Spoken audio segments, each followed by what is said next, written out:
السلام علیکم ورحمۃ اللہ وبرکاتہ۔ ان الحمد للہ وبہ نستعین، اما بعد فاعوذ باللہ من الشیطان الرجیم، بسم اللہ الرحمن الرحیم۔ وقضى ربك ألا تعبدوا إلا إياه وبالوالدين إحسانا۔ وعن أبي بكرة رضي الله عنه قال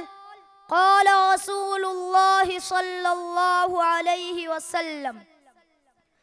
كل الذنوب يغفر الله منها ما شاء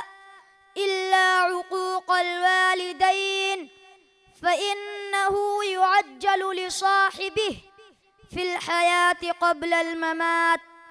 صدق الله العظيم وصدق رسوله النبي الكريم۔ باپ زینہ ہے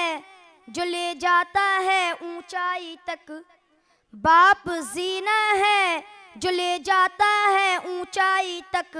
ماں دعا ہے جو سدا سایہ فگن رہتی ہے۔ وہ وقت اور تھے کہ بزرگوں کی قدر تھی، وہ وقت اور تھے کہ بزرگوں کی قدر تھی، اب ایک بوڑھا باپ بھرے گھر پہ بار ہے۔ حضرت صدر محترم، معزز مہمانان نظام، قابل قدر اساتذہ کرام اور آن لائن پروگرام کی زینت بنی ہوئی میری مائیں اور بہنیں، اسلام ایک آفاقی مذہب ہے جس نے اپنے ماننے والوں کو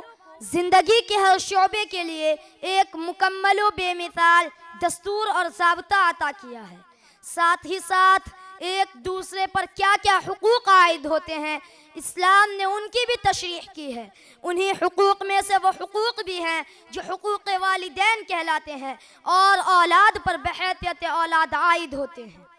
چنانچہ قرآن کریم میں اللہ تبارک و تعالی نے متعدد مقامات پر والدین کے حقوق، یعنی ان کے ساتھ حسن سلوک، ان کا ادب و احترام اور ان کی اطاعت و فرما برداری کا حکم فرما کر اس کی اہمیت و عظمت کو اجاگر فرمایا۔ حضرات گرامی، والدین کا حق اس سے بڑھ کر اور کیا ہو سکتا ہے کہ اللہ تعالیٰ نے سورہ بنی اسرائیل میں اپنے حق عبودیت کے ساتھ والدین کے حقوق کو گنایا ہے۔ چنانچہ فرمایا: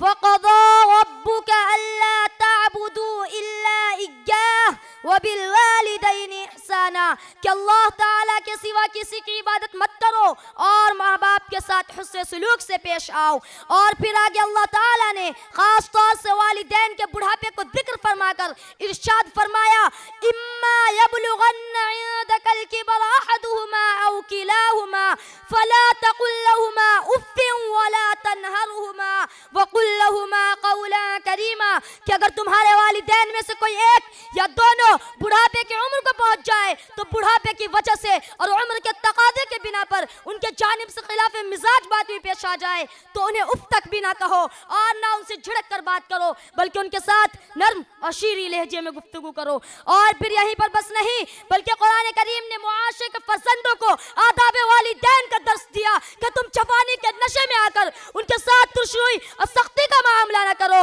بلکہ وَاخْفِضْ لَهُمَا جَنَاحَ الذُّلِّ مِنَ الرَّحْمَةِ، کہ ان کے سامنے عجز و انکساری اور شفقت و محبت کے ساتھ جھکے رہو۔ سامعین کرام، قرآن کریم میں اللہ تبارک و تعالی نے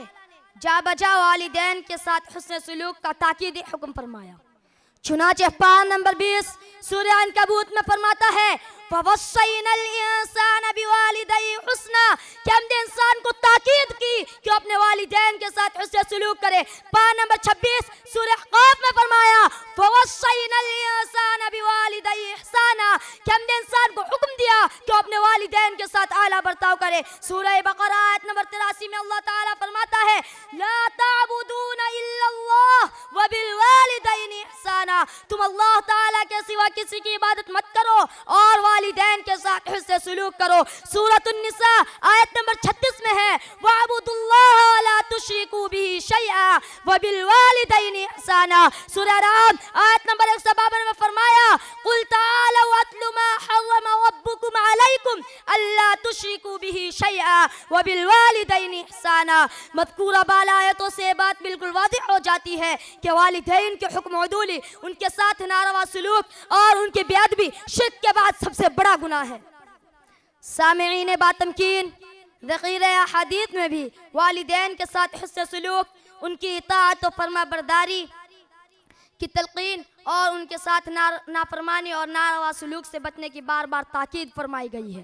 چنانچہ حضرت معاذ رضی اللہ عنہ نے فرمایا کہ رسول اللہ صلی اللہ علیہ وسلم نے مجھ سے فرمایا لا تعق والدیک وان امراک ان تخرج من اہلک ومالک، کہ والدین کی نافرمانی نہ کرنا اگرچہ وہ تجھے تیرے گھر والوں سے اور تیرے مال سے نکلنے کا حکم دے دے۔ والدین سے حسن سلوک کی اہمیت کا اندازہ اس حدیث سے بھی لگایا جا سکتا ہے جسے حضرت ابو بکر رضی اللہ عنہ نے روایت کیا کہ رسول اللہ صلی اللہ علیہ وسلم نے فرمایا رضا اللہ مع رضا الوالدین وسخط اللہ مع سخط الوالدین، یعنی اللہ کی رضامندی والدین کی رضامندی میں ہے اور اللہ کی ناراضگی والدین کی ناراضگی میں ہے۔ آپ صلی اللہ علیہ وسلم نے والدین سے حسن سلوک پر اولاد کا حسن سلوک کی ضمانت دیتے ہوئے فرمایا بروا آباکم تبرکم ابناؤکم، کہ تم اپنے والدین کے ساتھ حسن سلوک کرو تو تمہاری اولاد تمہارے ساتھ اچھا سلوک کرے گی۔ ایک حدیث تو رونگٹے کھڑے کرنے والی ہے جسے حضرت ابو بکر رضی اللہ عنہ نے روایت کیا کہ رسول اللہ صلی اللہ علیہ وسلم نے ارشاد فرمایا کل الذنوب یغفر اللہ منها ما شاء الا عقوق الوالدین فإنه يعجل لصاحبه في الحياة قبل الممات، کہ شرک کے علاوہ تمام گناہ ایسے ہیں کہ اللہ تعالیٰ ان میں جس قدر چاہتا ہے معاف فرما دیتا ہے، مگر والدین کے ساتھ نافرمانی کو گناہ کو نہیں بخشتا، بلکہ اللہ تعالیٰ نافرمانی کرنے والوں کو موت سے پہلے اس کی زندگی میں جلد سزا دیتا ہے۔ حاضرین جلسہ، یہ تھے رشد و ہدایت کے ابدی سرچشمے قرآن کریم اور محسن انسانیت صلی اللہ علیہ وسلم کی مثالی تعلیمات و احکامات حقوق والدین کے سلسلے میں، مگر افسوس صد افسوس آج ہمارا معاشرہ تعلیمات قرآنی اور فرامین نبوی کو فراموش کر کر یورپی کلچر اور مغربی تہذیب کا فدائی و شیدائی ہو چکا ہے، جس کے پاداش میں فیضان سماویہ سے محروم ہو کر احکام الہیہ سے بیزاری کا ثبوت پیش کر رہا ہے۔ وہ قوم کے فیضان سماوی سے ہو محروم، وہ قوم کے فیضان سماوی سے ہو محروم، حد اس کے کمالات کی ہے برق و بخارات۔ حضرات، میں سمجھتا ہوں کہ مذکورہ بالا آیت و احادیث حقوق والدین کی اہمیت کو سمجھنے کے لیے کافی ہے، لہذا دعا کرے کہ اللہ رب العزت ہر مسلمان کو حقوق والدین کی بجا آوری میں اپنے آپ کو جواب دہ تصور کرتے ہوئے ان احکامات پر عمل پیرا ہونے کی توفیق عطا فرمائے، آمین۔ وآخر دعوانا الحمد للہ رب العالمین۔